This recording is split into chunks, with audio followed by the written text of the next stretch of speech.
ঘন সবুজ অরণ্যের আড়ালে খুব নিঃশব্দে সতর্ক পায়ে এগিয়ে এসেছিল সে। দিনের আলোয় কারো চোখে পড়েনি সে, কিন্তু একটুখানি অসতর্কতায় ধরা পড়ে গেল একটি ক্লিকেই।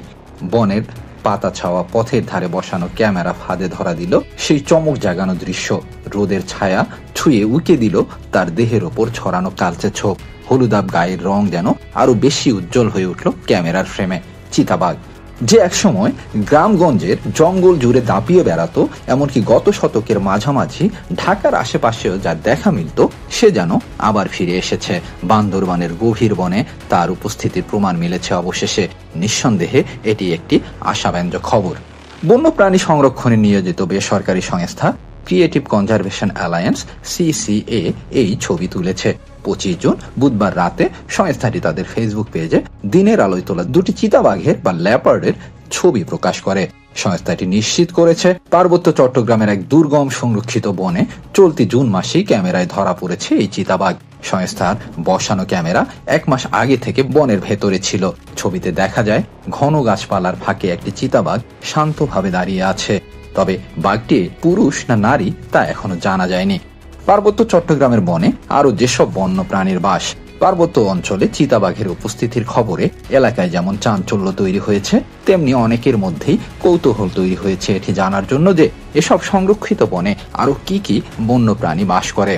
চিতাবাঘ ছাড়াও পার্বত্য চট্টগ্রামে নানা স্তন্যপায়ী ও সরীসৃপ প্রাণীর বাস রয়েছে।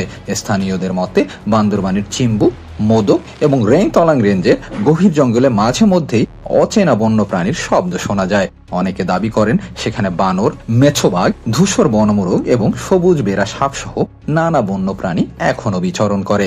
ছবি হয়ে ধরা দেয় চিতাবাঘ, মেঘলা চিতা, বাইসন, সানবিয়ার কিংবা সেই বহুকাঙ্ক্ষিত বিন্টু রং। আর কিছু ছবি হয়তো আর আসবে না।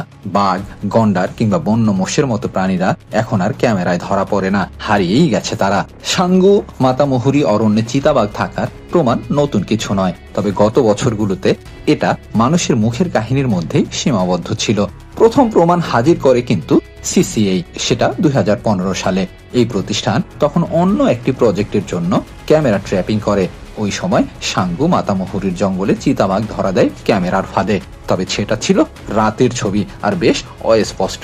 ওই সময় CCA বাইসন, মেঘলা চিতা, বন্য কুকুর সহ আরো অনেক প্রাণীর ছবি ক্যামেরায় বন্দি করে রীতিমতো চাঞ্চল্য সৃষ্টি করে বন্য প্রাণী প্রেমীদের মনে। চিতাবাঘের উপস্থিতি নিয়ে এতদিনের ধোঁয়াশা কেটে গেছে, দৃশ্যমান প্রমাণ পাওয়া গেল।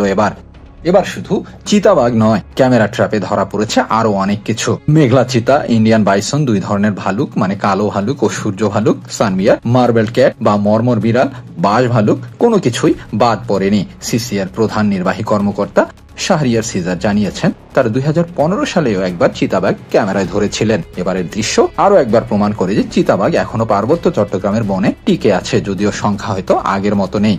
বন্য প্রাণীদের সুরক্ষায় সংরক্ষিত এলাকার নাম প্রকাশ করা হয়নি, যাতে শিকারীরা সুযোগ নিতে না পারে। বন্যপ্রাণী বিশেষজ্ঞ ও জাহাঙ্গীরনগর বিশ্ববিদ্যালয়ের প্রাণীবিদ্যা বিভাগের চেয়ারম্যান অধ্যাপক M মনিরুল খান বলেন, চিতাবাঘের এই সাম্প্রতিক ছবি সত্যি ইতিবাচক বার্তা দেয়, তবে শিকারীদের তৎপরতা এখনো বড় চ্যালেঞ্জ। তিনি বলেন, যেসব এলাকায় চিতাবাঘ দেখা যাচ্ছে সেখানে শিকার রোধে আরো কঠোর ব্যবস্থা নেওয়া জরুরি।